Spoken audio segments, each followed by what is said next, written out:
ओम श्री कृष्णाय नमः। ओम वासुदेवाय नमः। कर्मयोग। आज हम अध्याय 5 की शुरुआत करते हैं।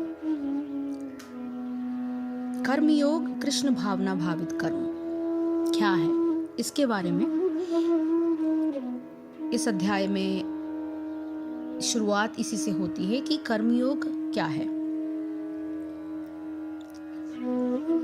अर्जुन उवाच संन्यासं कर्मणां कृष्णं पुनर्योगं च संशसि यच्छ्रेय एतयोरेकं तन्मे ब्रूहि सुनिश्चितम्। अर्जुन उवाच, अर्जुन ने कहा, संन्यासम संन्यास, कर्मणाम संपूर्ण कर्मों के, कृष्ण हे कृष्ण, पुनः फिर, योगम भक्ति, च भी, संशसि प्रशंसा करते हो, यत जो, श्रेयः अधिक लाभप्रद है, एतयो इन दोनों में से, एकम एक, तत् वह, में मेरे लिए, ब्रूहि कहिए, सुनिश्चित निश्चित रूप से। अर्जुन ने कहा, हे कृष्ण, पहले आप मुझसे कर्म त्यागने के लिए कहते हैं और फिर भक्ति पूर्वक कर्म करने का आदेश देते हैं। क्या आप अब कृपा करके निश्चित रूप से मुझे बताएंगे कि इन दोनों में से कौन अधिक लाभप्रद है? भगवत गीता के इस 5वें अध्याय में भगवान बताते हैं कि भक्ति पूर्वक किया गया कर्म शुष्क चिंतन से श्रेष्ठ है। भक्ति पथ अधिक सुगम है क्योंकि दिव्य स्वरूपा भक्ति मनुष्य को कर्म बंधन से मुक्त करती है। द्वितीय अध्याय में आत्मा तथा उसके शरीर बंधन का सामान्य ज्ञान बतलाया गया है। उसी में बुद्धि योग अर्थात भक्ति द्वारा इस भौतिक बंधन से निकलने का भी वर्णन हुआ है। तृतीय अध्याय में यह बताया गया है कि ज्ञानी को कोई कार्य नहीं करने पड़ते। चतुर्थ अध्याय में भगवान ने अर्जुन को बताया है कि सारे यज्ञों का पर्यवसान ज्ञान में होता है, किंतु चतुर्थ अध्याय के अंत में भगवान ने अर्जुन को सलाह दी है कि वो पूर्ण ज्ञान से युक्त होकर उठ करके युद्ध करे। अतः इस प्रकार एक ही साथ भक्तिमय कर्म तथा ज्ञान युक्त अकर्म की महत्ता पर बल देते हुए कृष्ण ने अर्जुन के संकल्प को भ्रमित कर दिया। अर्जुन ये समझता है कि ज्ञानमय संन्यास का अर्थ है इंद्रिय कार्यों के स्वरूप में समस्त प्रकार के कार्यकलापों का परित्याग। किंतु यदि भक्ति योग में कोई कर्म करता है तो फिर कर्म का किस तरह त्याग हुआ?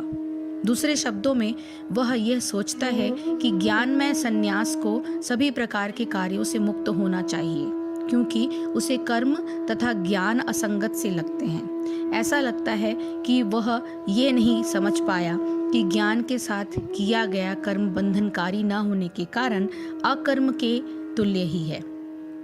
अतएव वो पूछता है कि वो सब प्रकार से कर्म त्याग दे या पूर्ण ज्ञान से युक्त होकर कर्म करे। इसको थोड़ा सा और अच्छी तरह से समझने के लिए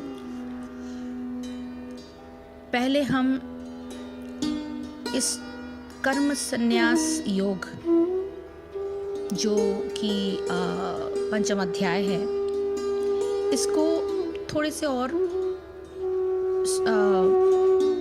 अच्छी तरह से समझने की कोशिश करते हैं।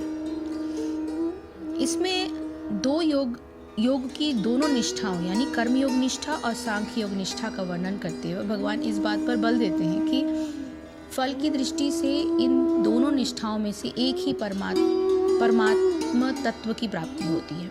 ये बात अलग है कि साधन की दृष्टि से दोनों निष्ठाओं में भेद है। इस कारण प्रत्येक साधक अपने स्वभाव, गुण, परिस्थिति इत्यादि का विचार कर एक समय में एक ही साधन कर सकता है, किंतु फल में पूर्ण रूप से एकता रहती है। इन दोनों निष्ठाओं में से किसी एक में स्थित होने पर कर्म बंधन से मुक्ति होकर अपने परमात्मा स्वरूप से योग हो जाता है। अतः इस अध्याय का नाम कर्म संन्यास योग रखा गया है। चौथे अध्याय के आखिरी श्लोकों में से 41 श्लोक में उस योगी की प्रशंसा की गई थी जिसने कर्म योग की विधि से समस्त कर्मों का परमात्मा पर समर्पण कर दिया था। फिर 42वें श्लोक और अंतिम श्लोक में भगवान ने तत्वज्ञान की तलवार से संशय का नाश करके योग में स्थित रहने के लिए अर्जुन को आज्ञा दी। श्लोक का अंत करते करते भगवान ने अर्जुन को युद्ध में तत्परता पूर्वक संलग्न होने के लिए उत्साहित किया। आरंभ में अर्जुन अपने कुटुंबियों और गुरुजनों से युद्ध करने को पाप समझकर युद्ध से विरत ही हो जाना चाहते थे। वे तत्व ज्ञान की प्राप्ति के लिए सारे कर्मों का स्वरूप से त्याग करना ही संन्यास समझते थे और भिक्षा से जीवन निर्वाह करने के लिए भी तैयार थे।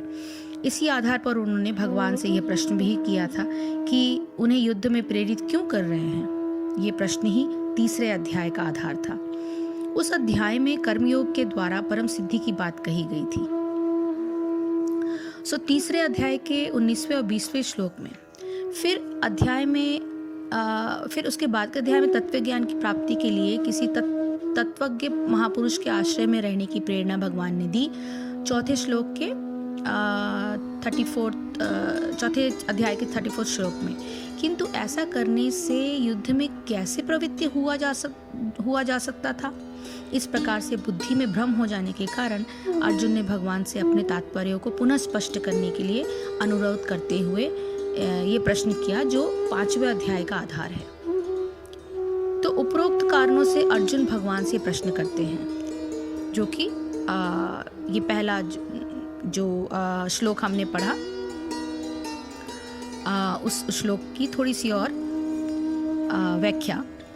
हे कृष्ण, एक और तो कर्मों के संन्यास की और फिर दूसरी ओर कर्मयोग की प्रशंसा करते हैं। इन दोनों साधनों में से निश्चित रूप से जो मेरे लिए कल्याणकारी हो उस एक साधन को मेरे प्रति कहिए। ऐसा अर्जुन श्री कृष्ण से पूछते हैं। सांख्य योग की साधना कर्मों में कर्तापन के भाव का सर्वथा त्याग हो जाता है। ऐसे योगी के द्वारा जो भी कर्म होते हैं उनमें उसके अपने कर्ता होने का विचार न होकर यह भाव रहता है कि शरीर, इंद्रियां, मन और बुद्धि सभी प्रकृति जन्य हैं और प्रकृति में 3 गुण सत्व, रज, तम विद्यमान रहते हैं। अतः शरीर, इंद्रियां, मन और बुद्धि की क्रियाएं इन्हीं तीनों गुणों के प्रवाह के कारण होने वाले पारस्परिक क्षोभ से होती हैं। जिस प्रकार वायु के प्रवाह से यद्यपि एक वृक्ष की शाखाएं, पत्ते और फूल आदि क्रियाशील हो जाते हैं तथापि उसमें वृक्ष की अपनी कोई चेष्टा नहीं होती, इसी प्रकार सांख्य योगी के शरीर आदि से जो भी कर्म होते हैं वे सब इन 3 गुणों के प्रवाह से होते हैं। सांख्य योगी स्वयं को जीवात्मा समझता है और जो तीनों गुणों में सर्वथा अतीत है। अतः स्वयं द्वारा होने वाले कार्यों में अपनी ओर से कोई स्वेच्छा या चेष्टा नहीं होती। कर्मों में कर्तापन के भाव के इसी त्याग को कर्म संन्यास कहा जाता है। इसके विपरीत कर्मयोगी के सारे कर्म शास्त्र के आधार पर स्वेच्छा से तत्परता पूर्वक किए जाते हैं, किंतु उन कर्मों से अथवा उन कर्मों के परिणाम से कर्मयोगी को किसी प्रकार के सुख प्राप्त करने की इच्छा नहीं होती। कर्म करते हुए भी वह कर्म और कर्म फलों में पूर्णतया निरासक्त रहता है।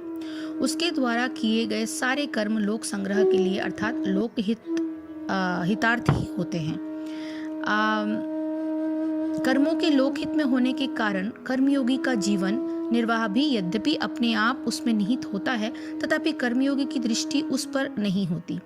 भगवान ने तीसरे और चौथे अध्याय में यही बताया है कि इस प्रकार अपने लिए नहीं अपितु यज्ञ के लिए किए जाने वाले कर्मों से कर्मयोगी को उसी तत्वज्ञान की प्राप्ति अपने आप हो जाती है जो सांख्य योगी को किसी तत्वज्ञ महापुरुष के निरंतर आश्रय में रहने से होती है। चौथे अध्याय का 38वां श्लोक। किंतु पूर्व से चले आने वाले कौटुंबिक मोह के कारण अर्जुन के मन में ये जिज्ञासा बनी हुई है कि कर्म योग और कर्म संन्यास में कौन सा मार्ग अपनाना उसके लिए श्रेष्ठकर है। कारण यह है कि कर्म योग को श्रेष्ठ बताकर अर्जुन को भगवान युद्ध में प्रवृत्त कर रहे हैं, जिसमें उसे अपने कुटुंबियों का मारा जाना स्पष्ट दिख रहा है।